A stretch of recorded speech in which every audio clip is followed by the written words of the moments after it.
Something I've learned from studying a lot of entrepreneurs is that to be a good business person, employee at any level, and really in Mhm. life, you have to become a good risk taker. Welcome to the Waves Business Coaching Podcast. I want to help you and your team get aligned and thrive, and you can do that by watching and listening to the Waves Business Coaching Podcast.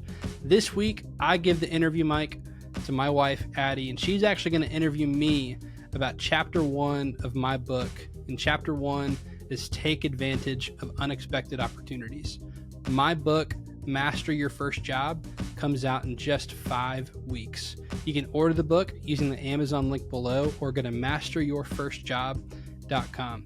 If you're an employee, 15 to 22, and you're working at or about to work at your first job, I wrote this book for you to help you get the most out of your first job. If you're a business owner, parent, person of influence of a young person working at their first job or about to work at their first job, I wrote this book for you to give as a gift to them. Go to masteryourfirstjob.com now to order the book. Let's dive into Addie's interview with me about chapter 1 of Master Your First Job. Addie, thanks so much for being back, and once again, gonna hand over the interview mic. Thank you. I'm really happy to be back, so thank you so much for that. But yeah, again, let's just get into it. So your book comes out soon. Tell us again, why'd you write it and what is it about? Yeah, I wanted to do this a little bit longer on our last episode, so if you haven't listened to that, go back and listen to that podcast episode. But I wrote this book for anyone who is about to start or working at your first job. And so targeted at young people. Why did I write it? Well, I spent a decade at my first job.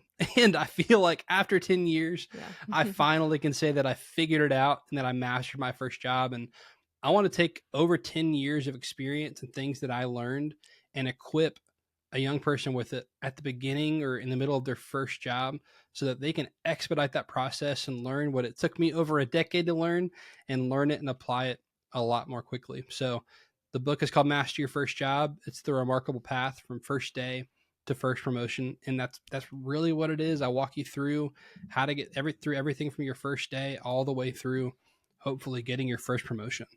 Yeah, awesome. Well, let's dive into chapter 1. So, chapter 1 is titled Take Advantage of Unexpected Opportunities. So, why do you believe it's important for young professionals to embrace calculated risk and seize unexpected opportunities earlier in their careers? And what does that even mean? What does that look like? Like, what's a calculated risk? Because for someone like me, everything's calculated. But for someone like Yeah. you know, you just have a better eye. So tell us a little bit more about that. Yeah, so chapter 1 is take advantage of unexpected opportunities. And in the chapter, I talk about the way to do that well is to become a calculated risk taker. And something I've learned from studying a lot of entrepreneurs is that to be a good business person, employee at any level, and really in Mhm. life, you have to become a good risk taker. And I am Yeah. not naturally a good risk taker. And you know that. I don't like taking risks, and Could have I'll fooled poke me. 16 holes. I'll poke Yeah. 16 holes in an idea before it even gets off the ground. That's more naturally me. But I think to get the most out of your first job and to master your first job, you have to become a calculated risk taker. So, what's a calculated risk versus just a risk? Um, for me, it's when the potential positive outcomes outweigh the potential negative outcomes. That That's becomes good. Mhm. you've calculated that this is an okay risk to take. And I'm a big stats fan. I'm a college football nerd, and I love looking at advanced statistics. And if I told you right now, YPP, EPA per play, echo rate, all this stuff, it's going to sound like nonsense to 99% of people. And Yep. the 1% that hears this and is like, yes, and you feel seen, I'm with you. But I love stats. And for me, it's how can I take the least amount of risk as possible and eliminate that it's more likely this is going to end up successful than it Mhm. will end up in failure, even if that's Yeah. 51-49. If I can look at it and say, you know what, I have a good chance of success here, and I can go ahead and step into the unknown and take that calculated risk, then it becomes a calculated risk. And that allows you to take advantage of unexpected opportunities. I love it. I love it. Why do you think many young professionals hesitate to take a calculated risk in their first job? How can they even overcome that? What can they do? So, one, I think that your first job, a lot of times you see it as this is just a job. Why in the world would I take a calculated risk? Mhm. And I get that. I totally do. And also like, hey, I'm I'm not getting paid, six figures. I'm sitting here and I'm kind of working a minimum wage or above that, hopefully, at your first job.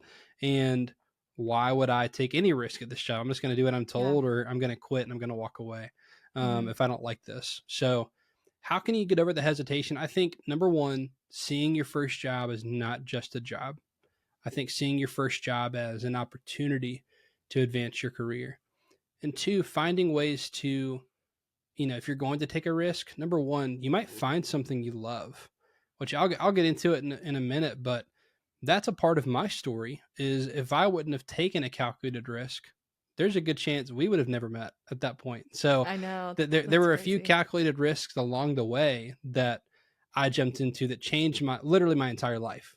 And Yeah. so how do you get over the hesitation? I think it's a mindset shift. Mhm. And I talk on the book about growth mindset. I love Dr. Carol Dweck. Her book Mindset, highly recommend. Growth mindset, believing that your abilities can change. Therefore, you fail a test. It's not that I am an F student. It's that, man, I have 45 points to go. Like I have this much potential. That's kind of growth mindset in a, one small example, but changing your mindset, having a growth mindset, um, and not looking at your job as just a job, which I said, Mhm. and then becoming a calculated risk taker. I think putting those things together, you can kind of get over that hesitation and see that there's opportunities to be had if you can start taking calculated risks. Yeah, like expecting the unexpected. Yeah. So, I guess with that, how does embracing expecting the unexpected prepare someone for future challenges? Again, it's a mindset thing. I think if you go into it, and I'm a master planner. I love a good plan. What? Um, we joke whenever we go on a road trip, I will favorite like every Chick-fil-A between us and the road trip because we have a 2-year-old and Chick-fil-A is the best place where we know we can get food. It's usually near not just any gas station, it's usually near a good gas station, Yeah. clean bathrooms, and a place for us to like be safe with our daughter. And so yeah, we go on a road trip. I favorite like 10 Chick-fil-A's of like, okay, if she has to go to the bathroom here, we'll pull off of it anyway. I'm a master planner. So um, but expecting that your plan is always going to go according to plan is just a miserable way to expect life Yeah. to go. And if you're listening to this, you're probably like, well, duh, that's obvious. Of course, life isn't going to always go the way it go, the way you think it will. But Mhm. having a mindset of, you know what, I expect that this could not go according to plan, and that along the way, I'm going to have to make a decision where I don't know the outcome. Yeah. And so, expecting the unexpected, I talk about in the book, like a baseball player hitting a curveball. If a batter walked up to the plate and thought a curveball is never going to come, they're going to throw me a fastball down the middle. You're never going to get a hit because guess what? Yeah. A curveball is going to be thrown. But the best players know there's a chance a curveball could be thrown. I don't know when, I don't know where, I don't know how fast, but there's a chance. And I know that. And they walk up to the bat knowing the pitches could go off plan here, and I have to Mhm. be ready for that. Those are the ones that have the highest average in batting. They're the ones hitting the home runs. They're the ones getting hits. So at your job, it's the same way. You have to expect the unexpected so that you can hit the home run. When you don't, you're going to strike out every time. Great. Yeah, great advice, I think. Then tell us a little bit more about your time at Chick-fil-A, your first job. What impact did unexpected opportunities have on your career at Chick-fil-A? Yeah. So, number one, working at Chick-fil-A was an unexpected opportunity. Number 1. I think along the way, every time I made a big jump, it was not the plan I had. Mhm.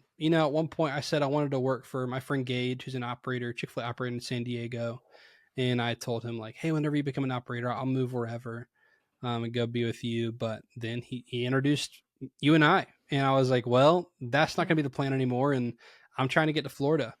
And, an operator friend of his kind of fell into my lap, offered me a job in Gainesville, which was 4 hours closer than I was now, 5 hours closer Mhm. than I was at the time. Yeah.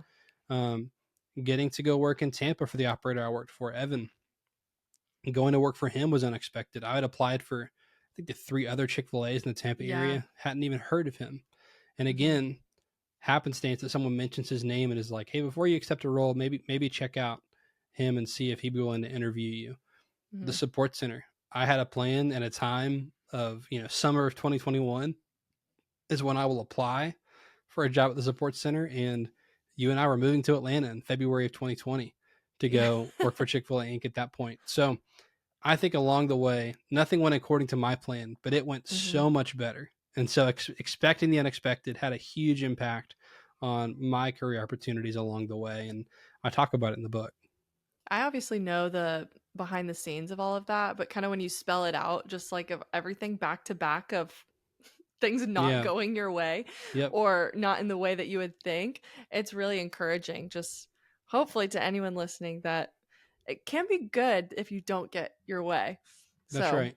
yeah. And I think that's a good life lesson for if you're working at your first job or you're a Yeah. business owner listening. Obviously, Mhm.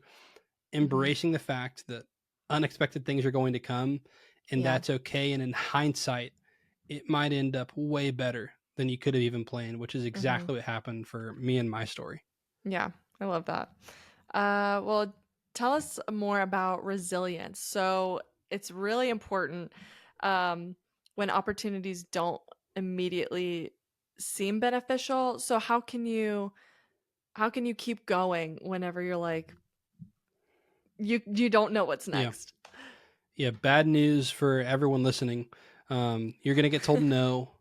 Yeah. You're not going to get the promotion you want, maybe at first. Maybe, hopefully, you will read the book and maybe you'll have a better Yeah. chance. Maybe you get told no for a raise at some point, get told Mhm. no for a job you want. This is going to happen again and again and Yeah. again and again and again to your career. I think a famous story at this point, I'm a huge sports fan, so I have a lot of sports analogies. Michael Jordan did not make the varsity team for his, freshman year of high school and arguably the greatest basketball player of all time. That wasn't the end of his story, right? That was one chapter of I can't believe I didn't make the team. I can't Mhm. believe I got cut.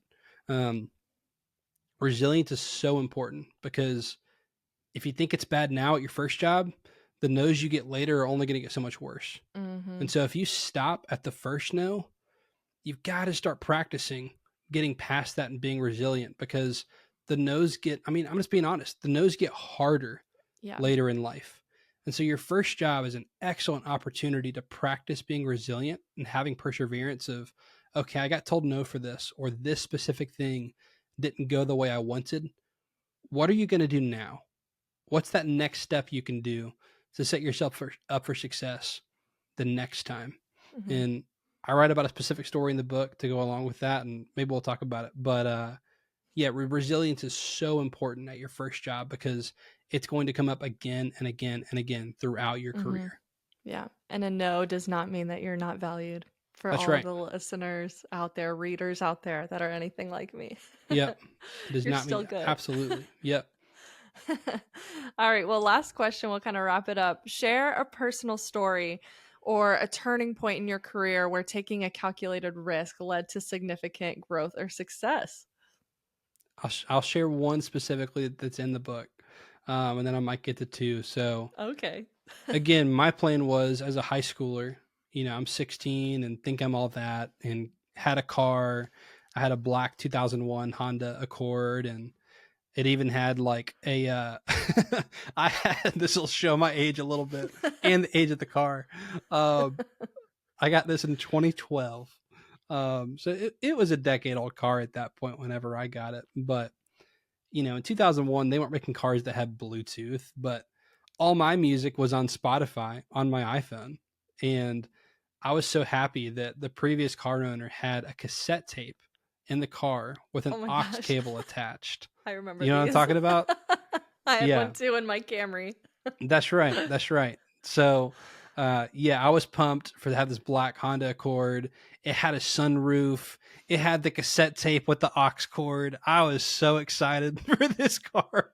Um, but the problem is, I had to put gas in the car and I had to pay for car insurance. And for a 16-year-old, car Mhm. insurance is outrageously expensive. And my parents are like, we're not paying for it. You got to pay for it. So you got to get a job that Oh. has enough hours for you to be able to afford this. So, I played golf in high school. I love golf, and I thought this is the perfect job. I already play. I know the people at the clubhouse. I go work for a golf course. I clean off some golf carts. Like I, sell merch in the clubhouse, and this will be the easiest job ever. I'm like, and then benefits, free golf. Like golf is an Okay. expensive hobby. It's only gotten more expensive the more popular it's gotten. But like this is the best first job. And you know what?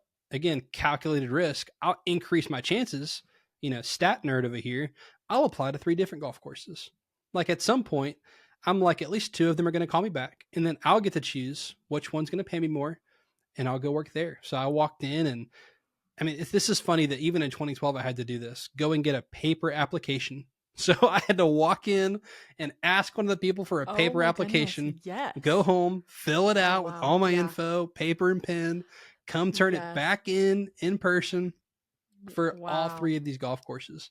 And Yeah. 3 weeks go by and not even a call back, not an email, not a thanks for applying, nothing. Man. Yeah. And the course that was my home course, I was shocked because I knew people in management at the Literally, pro you shop. know me. You Yeah. know me. I'm there all the time. I play golf. Like I'm not like a nobody. Like Yeah. I'm like you're at least gonna want someone who plays the sport and knows it and like Yeah. understands the etiquette and already has polos and golf shorts and all the things. So I was really disappointed. My plan was I'm gonna work for a golf course in high school. I'm gonna make extra cash and pay for gas. And that's the plan. And when they weren't calling back, well, I had been driving for those 3 weeks waiting, and my parents are saying, "Hey, we're still paying for your gas, and you don't have any money. Um, you got to go apply for something else if this isn't working out." So again, I'm like, growing up in Atlanta, Chick-fil-A was everyone's first job, and I had said to myself, "Chick-fil-A, I will not have Chick-fil-A be my first job. Um, that will not be me. Everyone else does it." Because Chick-fil-A is from Atlanta, and it's a part. I feel like it's a part of the culture down here of Yeah. Chick-fil-A, and there's in our county, I think there's 7. Like it's Yeah. insane how many there are. Um, but I was like, I'm not going to apply to Chick-fil-A, and I walked in and asked for a paper application, and um, I knew one of the managers in there, and he handed me the application, and I went home and filled it out and brought it back that day. And that day, they called me back for an interview. And my first interview was a group interview, which was weird to me. There was 10 other people. They asked That's questions huge. like, if you were a dipping sauce, which one would you be and why? And I'm like, how is this relevant to how fast we're going to be able to bag waffle fries? Like, I So just, wait, real quick, what would you be? oh man. Here's my answer. I remember this still. I said that I would be Chick-fil-A sauce because it's versatile. It goes well with everything. And I'm going to be good in whatever role you put me in. That's what I said. Confidently. Write that down, Confidently. everyone. Write that down. Oh my gosh. Yeah. I can't remember some of the funny answers, but I know there were some not good answers. And I was like, it's versatile. It goes with everything. I'll be good wherever you put me. That was my answer. That's like a bad Um, pickup line, but anyway. oh gosh. And then another question was, if you were to hire one person at this table, not yourself, who would you hire and why? That was the last question. So awkward. I know. And I'm sitting there like, oh gosh, someone better pick me. I'm like, this is going to Yeah. look really bad if no one picks you at the table. Yeah. And it's almost like, do you do a handshake agreement where you're like, okay, everyone just choose the person on your left. Let's all go through this Mhm. together. And 3 people picked me at the table. And I was like, thank God. Yeah. um, and anyway, so I applied to Chick-fil-A, go through the first interview.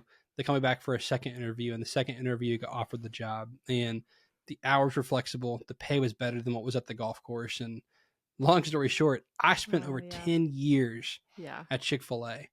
But in the beginning, it was the thing I didn't want to do. And Mhm. to me, at the time, again, small high school brain, but I thought taking my job at Chick-fil-A was a risk. And it was an unexpected opportunity There you that go. I'm Yeah. like, like, I really don't know if Yeah. this is the right job for me. And my fear was, if I accept this job at Chick-fil-A, they've been nothing but kind to me. You know, I've gone through 2 interviews. They value me. I felt very valued by Chick-fil-A. Um, if I get through this, I go through 2 weeks of training or however long it was, and the golf course then calls me back, and I have to like quit my job. And then Mm. what if I enjoyed the job? I got like a month in. I'm like, what? I'm enjoying this job. What if they call Oh, me back yeah. now and I leave the job I enjoy, and then I hate the Yeah. golf course? Luckily for me, they never call me back. But I was gonna ask, st- like, nope, never legend got a call has it. back. Still waiting. I wonder if they Legend still have has my it to this application. day. That's right. Still I'm haven't gonna called go them bring them back. a copy of the book and tell them they're in Yeah, there. guess what? Um, but yeah, so for me, that was a risk. And I had to learn, even in accepting my first job, how to take advantage of unexpected opportunities. And again, I followed the method I laid out in the book of Mhm. how to make my decision to take advantage of that unexpected opportunity. And in the end, the positive potential outcomes outweighed the negative ones. And Yeah. again, I spent over a decade at my first job, and I would not be anywhere where I am today. Have my best of friends came from work. My wife came from Chick-fil-A. So like everything that happened in my life from that point really was, I can trace everything back to, I made Yeah. the decision to go apply to Chick-fil-A, and that was a risk for me. But look at Yeah. it now. And Yeah. so chapter 1 really focuses on, hey, some of the most amazing things in life that come up are because things didn't go according to plan. Mhm. And so if you want to take full advantage of them, you have to be a calculated risk taker. And that's what chapter 1's about, master your first job. That's awesome. Super encouraging. Thank you so much for this again. I'm very excited for the book to come out just a couple short weeks. So, Thanks, Addie. great. Appreciate you. Yeah. Bye.